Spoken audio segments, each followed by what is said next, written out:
This build series follows my journey as a backyard restorer, restomodding a 1964 EH Holden panel van equipped with not only a 3.8 litre Commodore V6 engine, but also an independent front end, an independent rear end, and all the mod cons you'd expect from a true resto mod. All of this thanks to a promise I made to my dying father, ensuring that his last car that he started to restore got finished.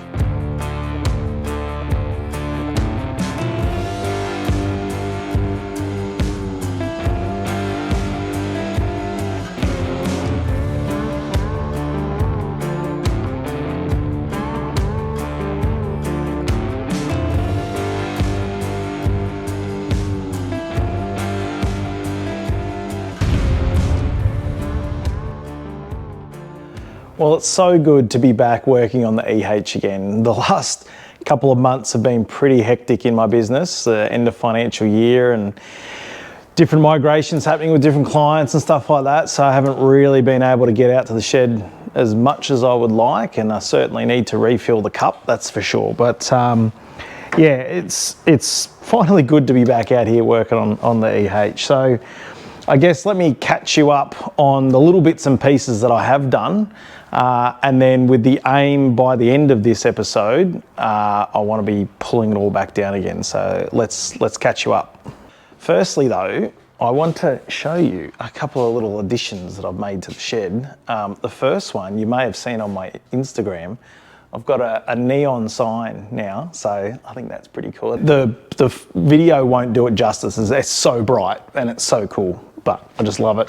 New toolbox, reorganised a whole heap of stuff. So if I look through here, I've now, because I've taken all my tools out of this toolbox and put it into this one, I've now got drawers and I've got all my hardware nicely organised in there. Does my OCD very well. And yeah, so all my bits and pieces are in there. I can see when I need to restock stuff, like I did a big bolt order the other day, and yeah, that's pretty cool. And then yeah, it's just a Joel's Garage one. And then sort of moved a few bits and pieces around and that just to orientate the shed a bit better. But yeah, I guess where we're up to on the EH is obviously I want to mock everything up before I finish the body work and pull it back down for paint and everything like that. So that way I can make sure that I'm, you know, drilling into holes and I'm not drilling into paint, and I'm, you know, welding brackets or weld nuts or whatever on. I can do all my mock-ups, and I know that when I've finished painting it all, it can all just go back together. So getting very, very close to pulling it down and just finishing off the last of the mock-ups now. So let's have a look. In the engine bay, as you can see, I've gone with and made up a full custom intake pipe. Now I've made it out of stainless because I actually want to keep it polished, like I actually want to keep it nice and shiny like that. So normally you'd probably use alley, but I prefer stainless welding as well. So I made it out of stainless. And then I was always just running the pod filter, but I believe in Victoria we have to have an airbox. So I sort of just made up a just an airbox out of a bit of 3mm alley, just bent all that up, cut my hole in the front, which I'll probably put a mesh on the other side of that, just in there, just to stop any sort of bugs and that getting in there. But we've got the cold air intake going into there. I'll actually I'll make up a like a piece of Perspex, like a clear lid. So that's the last thing to do on that, but I can do that whenever. So that's all fine. So yeah, sort of just mocked all that up this afternoon, which is pretty cool. Speaking of alley, gone through and done the fan shroud. Now I actually had a mate of mine, Hagen at Off Track Concepts, you'd know from the 1VD build.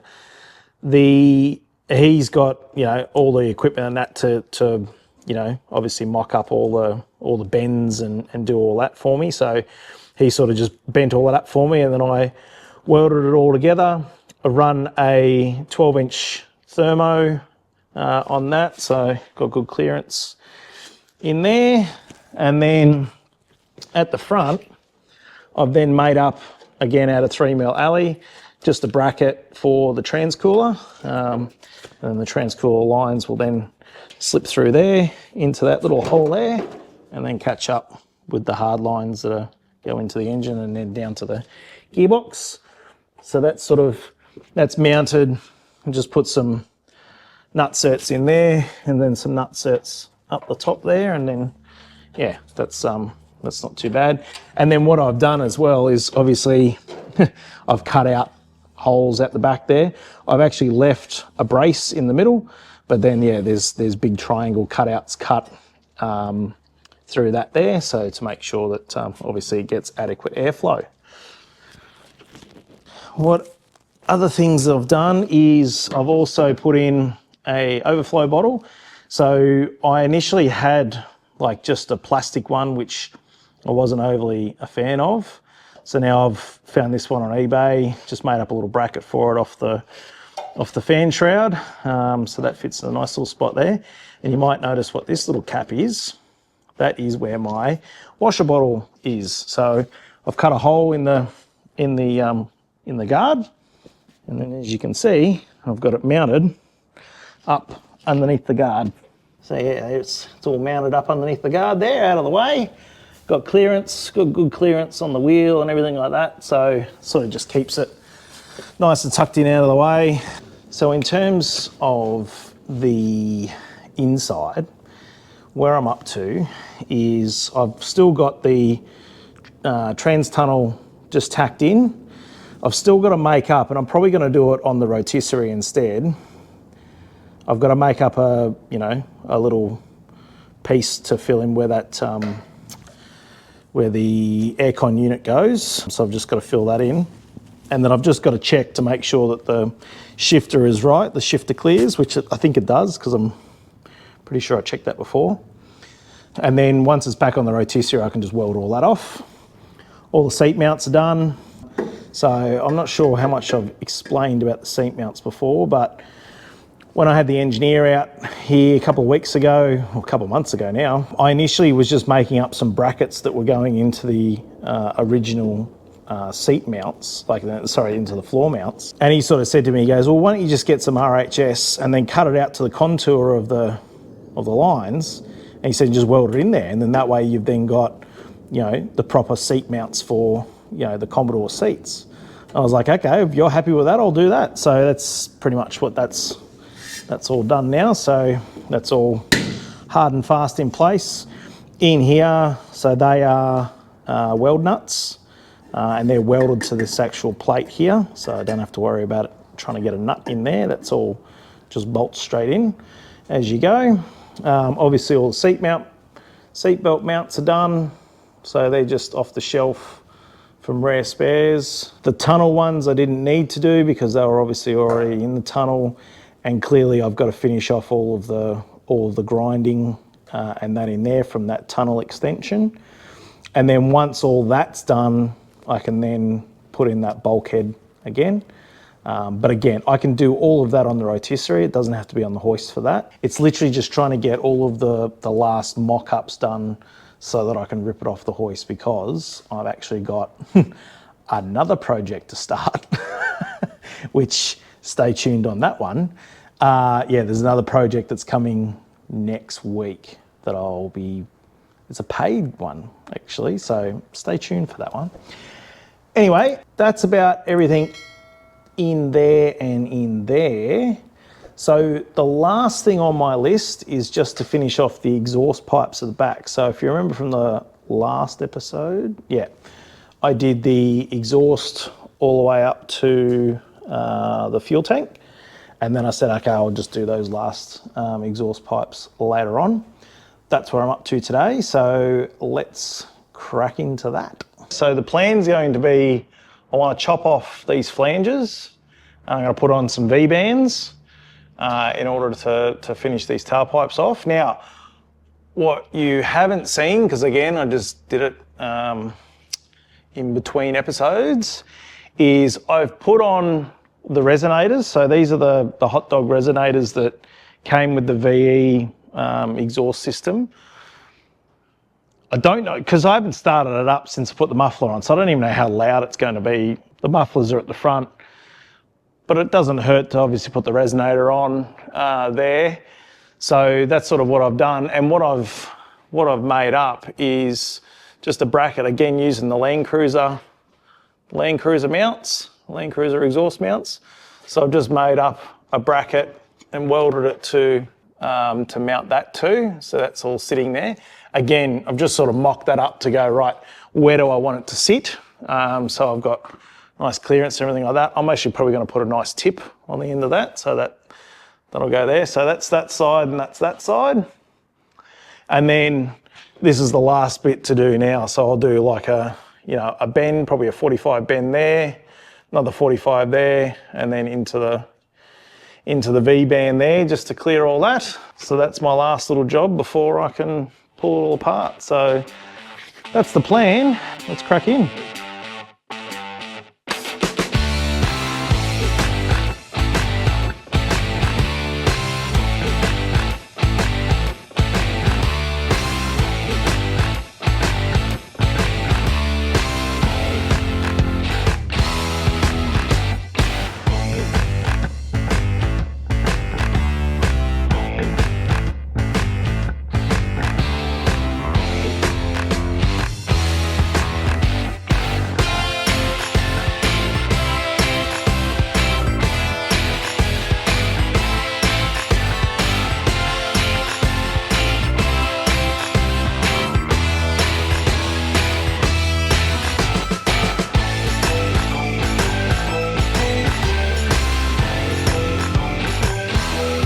All right, cool. Well, that's the last job done on the list. The board is now empty, and let's, I guess, have a look at my little handiwork.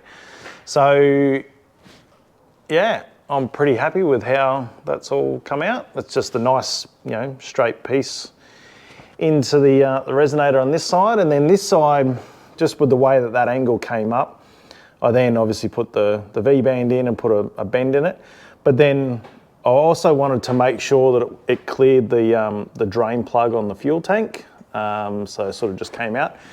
And then I completely arsed it in that I got it, I eyeballed it to make sure that, it looks pretty even on both sides.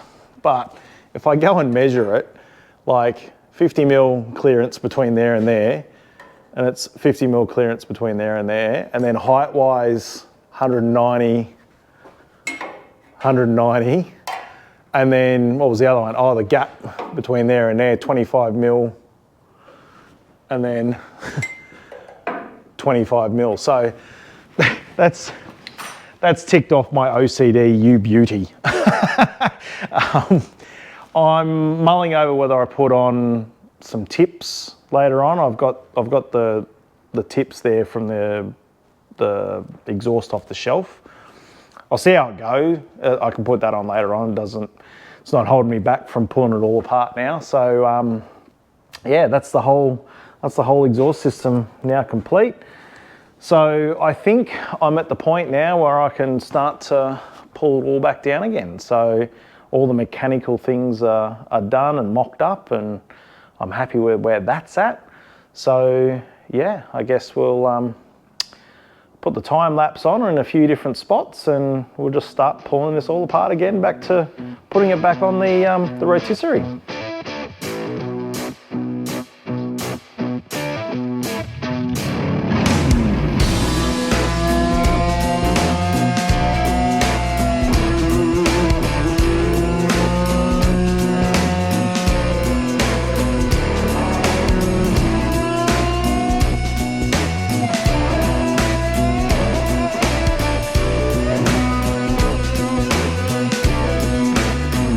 I've got my feet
All right, so made good progress yesterday. It's new day and it is cold. You probably hear a little bit of rain on the roof and that as well. So made good progress yesterday. Got the engine out, gearbox out, rear end out. I mean, you would have seen all that in the time lapse. I think I've been mulling over going, do I take the front end out and the K-frame off now?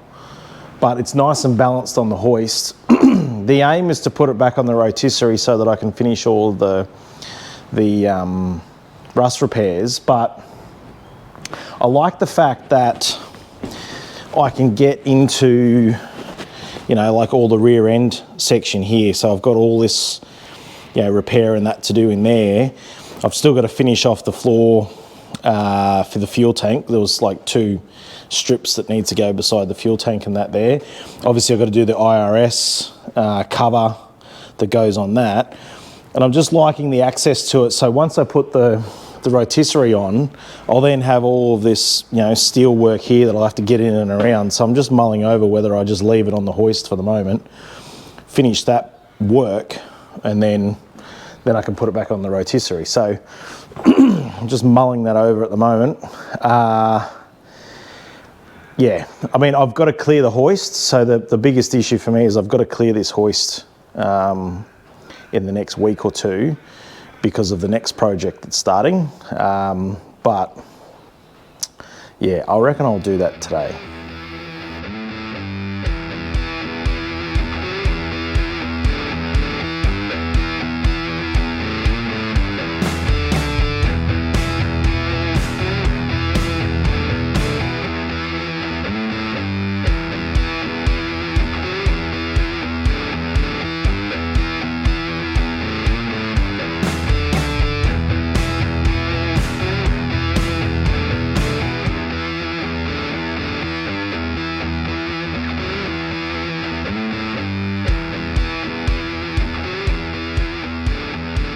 All right, well, I think I'm going to call it quits for the day.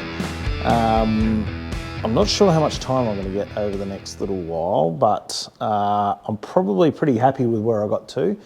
As you would have seen, I was just playing around with the IRS cover here. So this is the one from V6 Conversions, but obviously I've modified it because it doesn't have the spare wheel and that in it now. So I've actually just trimmed it straight off to where the bar is for the fuel tank. And I reckon I'll just weld that straight to that. And then what I've done is I've cut a little bit more out of the floor there so it sits nice and flat. So I'll weld it. I'm actually going to lap weld it. So I'll do a weld on this side and a weld on that side. And then I'll be able to just sort of panel beat those ones in there to get that flat. And then it actually sits pretty flat with that. And I reckon there'll be enough strength in that. That I don't have to put that bar back in for the floor. So that's pretty cool. So yeah, I reckon next time I come back out here, I'll be finishing this off. And then what I've got to do is I've still got to do all of the, you know, the rust repairs into there. And then I've still got to put these last little pieces in here to then put that last brace across in. I'll obviously have to make that brace removable for the fuel tank. And then before I put it back on the rotisserie, I still want to put, you know, this piece in and maybe do that spare wheel door delete. Get it out eventually. To do that delete, and I want to do that before I put it back on the rotisserie. So anyway, that'll probably about wrap it up for the moment. If you haven't already, make sure you like and subscribe and do all that good stuff. Every little bit helps. So we'll catch you next time.